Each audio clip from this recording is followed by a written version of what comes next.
Well, hey there, peeps. I'm Jack, and this is Raw Tropical Living. Thanks for joining me today. Hope your week got off to a good start. It's a beautiful day here in South Alabama, just a typical Monday. Although typical Mondays for me are quite fine. Everybody always hates on Monday, dreads Monday, has the Monday blues, and for me, it's 1/7 of the week. You can't hate 1/7 of your life, can you?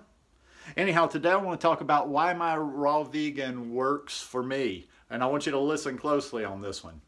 Guys, I do videos every day, so if you're not already subscribed to my channel, I'd appreciate it if you'd go down there now and hit that subscribe button. Then be sure you click on the little bell and check send notifications so you'll stay subscribed to the channel. It seems like, it's funny. This raw vegan lifestyle thing is funny, and so many people have a different take on it. So many people make such a big to-do out of it. Obviously, since I do a channel, I've dealt with multiple questions throughout the years about this and that. And you know what? I've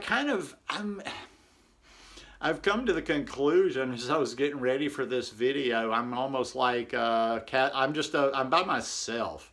I don't seem to have the same, quite exactly the same outlook on this raw vegan lifestyle as too many people. When I say that, I'm sure I'm not by myself. But when I actually look out to other, YouTubers, brands, whether it's on Facebook, Instagram, or just people posting in this subject, I just always feel like, man, I guess I feel like I'm doing this my own way.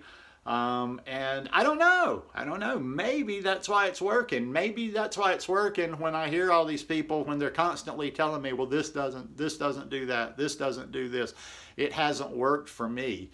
Listen, I've tried my best, and I don't know how I could be too much more transparent unless I just had a camera following me full time. But you've been seeing me do this thing. Well, I've had this channel now I've been doing this lifestyle for close to 7 years. I've had the channel for probably close to 6 years. And if you go back and watch from the beginning, do I do things perfectly? No. Am I perfect now? No. But I've just been plugging away. I might be a little bit wacky. I might be a little bit out there, but one thing you'll find if you go back through the whole body of works of all my videos, or if you follow back through my journey these past 7 years, is you'll see consistency. Not necessarily consistency like, ooh, I have to be 100% raw vegan, or ooh, consistency like I'm eating exactly the same way all the time. But think about it. I'm just asking you. I'm saying go back. I got the proof back there. I'm not like, these days everything is recorded. I'm not just talking out of my ass. Go back. You don't see these fluctuations, do you? Go find those fluctuations. Go find the ups and downs. Go find me getting emotional about once every 6 months. One thing that this lifestyle, look for people on this lifestyle, if they can't handle their emotions, if their emotions aren't in check, you may want to be careful how much you take their advice, how much you're following them. Definitely not putting yourself in their hands just full on, because I believe when we're eating the right way, that brings emotional balance to us. Weight. I've worked on, I've steadily, because I didn't know what I was doing in the beginning, went just crazy. Like I wasn't restricting, but wasn't eating enough, got way too skinny. So I've been consistently working on adding weight ever since almost the first 6 months into this lifestyle. And I've accomplished that. But there haven't been, here's another one too, these erratic, unexplained weight gains. One day you're babbling on and on about the raw vegan lifestyle and low fat and whatever, and the next, and you're 3 or 4 or 5 years into this game, you're talking about getting people to watch your weight loss journey. Okay, why? Why? And this isn't throwing any shade at anybody for not being perfect or whatever, but when I will tend to throw just the slightest bit of shade is when people talk so big and they talk about what this does, and how they're doing it right. They can be very, nose in the air, like I'm the one doing it right. Then you got to do some sort of, hey, watch me while I lose weight. I don't have to do that. I'm not erratic. I keep moving forward. I keep eating fruits and vegetables. I don't make it any more complicated than that. And maybe that's why it does work for me. I don't do, watch the stuff, and I do, but listen, let me walk a very clear line here. This is just a buzzword to watch out for. Watch out for the people that use the word healing way too much. Now, I do believe in healing. I believe we heal our body. I believe we self-heal our body. I believe, you know, we definitely can heal. So I'm not saying any against that necessarily, but there's just always tends to be these trends about the people that are constantly, I'm healing this, I'm healing, healing, healing, healing. The next step is going to be some sort of a fast or a restriction or a program of some sort. So be careful with that mentality. You know, I don't know what I've healed because I just came into this thing, jumped into the pool with both feet, started eating this stuff. I didn't have any particular issues coming in. I'm sure there's been a lot of healing done, but the point being is that's just kind of a trigger, a buzzword that's like, when a lot of people use that word, you know, there's some heavy ass woo-woo coming after it. And also too, the same with the, and as I'll throw fasting and cleanses in there. Fasting and cleanses are a tool, so it, like I say, don't always go all or nothing, black or white. But just like any tool, you don't pull just random tools out of your tool belt for no reason. A hammer is a very good tool, but if you have a job that needs a screwdriver, hammer ain't worth shit, you know? So be careful with that. And I don't know. I think you guys have heard me talk about my thoughts on the cleanses and the fast. And I've even thrown a few cleanses out there myself because my cleanses involve eating. My cleanses involve taking in nutrition.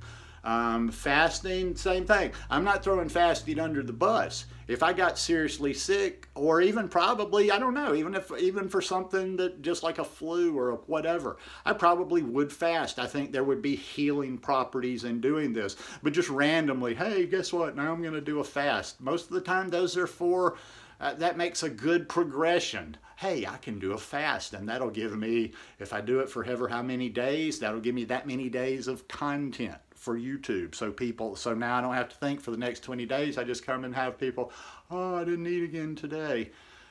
And people fall by the wayside all the time, all the time, all the time. And that's why their all vegan lifestyle is laughed at. That's why it gets a bad reputation, and that's why everybody makes jokes and pokes fun at it. And that's why everybody, even other vegans, look at it and think it's a dangerous thing. It's not a dangerous thing. It's dangerous because people are just listening to others that have no idea what they are doing. And that's why, following up on that video yesterday, I won't ever knock another version of this lifestyle because there's just too many, even if we're not talking about the ethical aspect of it, there's just too many health benefits of this lifestyle in pretty much all of its forms to be, you know, throwing all that stuff under the bus.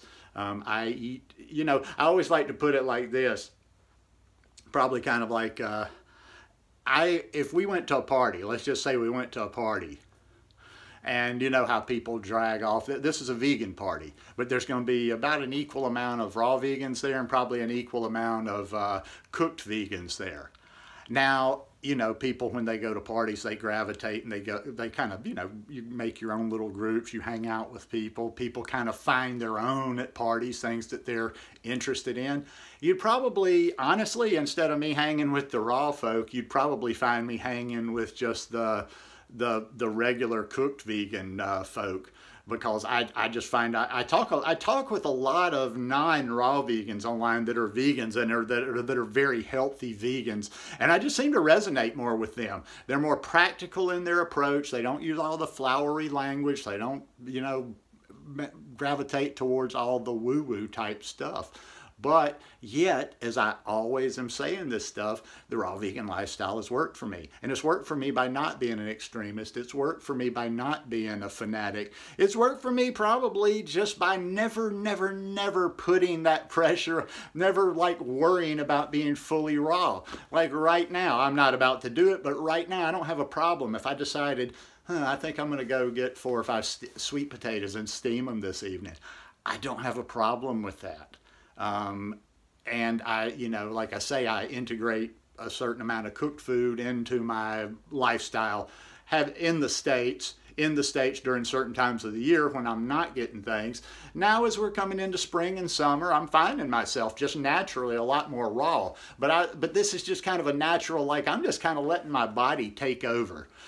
you know, since I got to the States, I'm like, okay, this is new ground for me, the seasons and living in the States with lack of availability and whatever. So I've just kind of been letting my body find its way over this past almost 2 years.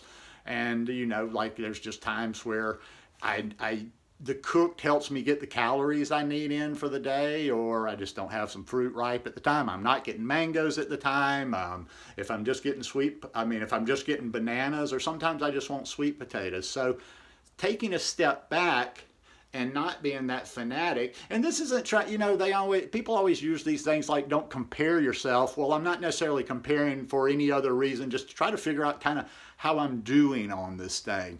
And like I say, I'm happy with, like, if it lines up and I see all the people back and forth, up and down, I'm happy where I am, because I feel like that I'm always, I don't know, I still feel like I'm going forward all the time, but I'm definitely not going backwards. I've got an open mind. I'm open to new information. If tomorrow, if my body kind of betrayed me and I figured out I was missing something, if I was sick, if I was deficient on something, I would go research and I would figure out how to fix it, and I would figure out how to fix it with a plant-based diet, with a vegan diet, whether it be cooked food, whether it be something I'm eating now, or whether it be something that I'm not eating now. So that's why it just works for me. My approach works. Maybe it only works for me, but hand to God, I tell you, you've seen, I'm about as transparent as it gets, like I said. So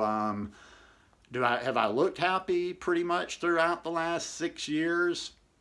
You know, do you see a lot of up and down? Do you see me changing? I mean, I do change my mind on things, but can you see like a thought process behind it? Not just willy-nilly like, okay, well, I can't handle this anymore, so I'll spin some BS on like, oh, well, now I need to be going in this direction. And also, too, I haven't done it just to create content, just to be like, ooh, this is pretty sensational. This is trending right now. Juice feasts are trending, so I'm on a juice feast. I do what I do for my body. I'm just happen to be recording it on a YouTube. So anyhow, just my kind of 2 cents worth on it. Hope you guys enjoyed this one today. If you like it, please give me a thumbs up, and I'll see you tomorrow. Peace.